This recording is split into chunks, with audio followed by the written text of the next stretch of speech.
नमस्कार शेतकरी बंधूंनो, आज पाहणार आहोत आपण कापूस या फवारणीविषयी माहिती. अमावस्येच्या आधी फवारणी होत असेल तर सर्व आळ्यांच्या व थ्रिप्सच्या नियंत्रणासाठी इमान 10 ग्रॅम किंवा मस्केट 30 मिली घ्यावी.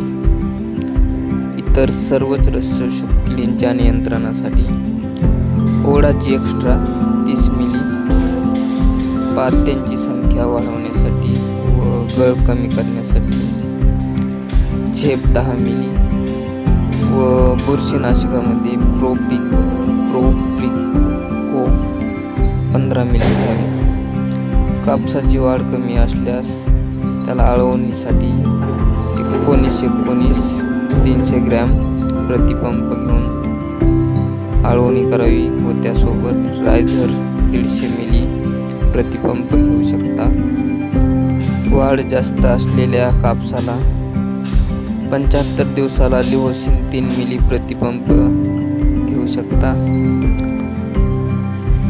पाते फुले लागलेल्या कापसामध्ये लाईटची व्यवस्था असल्यास लाईट ट्रॅप लावावा. दाट लागवड असल्यास 15 दिवसाच्या आत कापसाची गळफांदी खोडापासून 1 इंच कापावी. त्यानंतर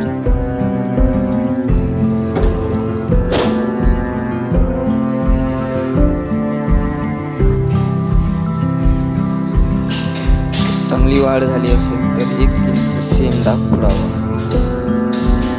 कापसाला खते द्यायची असल्यास 20-20-0-13 त्यासोबत युरिया किंवा 10-20 सोबत युरिया एकरी 3 किलो सल्फर WDG मिसळू शकते.